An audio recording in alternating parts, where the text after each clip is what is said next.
बिस्मिल्लाहिर्रहमानिर्रहीम। आज हम बात करेंगे पीरिटॉन टैबलेट के बारे में। पीरिटॉन टैबलेट होती क्या है, इसके बेनिफिट्स क्या हैं और इसके साइड इफ़ेक्ट क्या हो सकते हैं। तो सबसे पहले बात करते हैं कि पीरिटॉन टैबलेट होती क्या है। ये एंटी हिस्टामिन ग्रुप से तल्लुक़ रखती है और एंटी एलर्जिक मेडिसन है। ये उस केमिकल को रोकती है जिसकी वजह से एलर्जी होती है। इसका फंक्शन ये होता है कि आपके जिस्म में जो एलर्जिक रिएक्शन होते हैं उनको रोकना।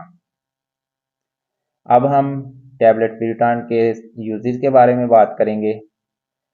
इसका जो इस्तेमाल सबसे ज़्यादा होता है वो ख़ारिश के मरीज़ों में होता है, जिनके जिस्म पे दाने बनते हैं या सुर्ख रंग के निशान बनते हैं या हर वक्त खुजली होती रहती है, उसमें ये बहुत ज़्यादा इस्तेमाल होती है। उसके अलावा जिन लोगों को डस्ट से एलर्जी है उसमें भी ये इस्तेमाल होती है।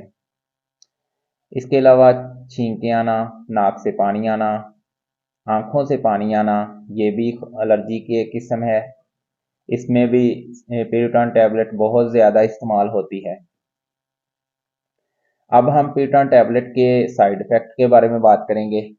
इसके जो साइड इफ़ेक्ट सबसे ज़्यादा देखने में आते हैं उनमें चक्कर आ सकते हैं, सर में दर्द हो सकता है, सांस लेने में दुश्वारी हो सकती है, नींद का बहुत ज़्यादा आना, हर वक्त थोड़ी सी थकावट रहना, ये सब चीज़ें इसमें शामिल हैं।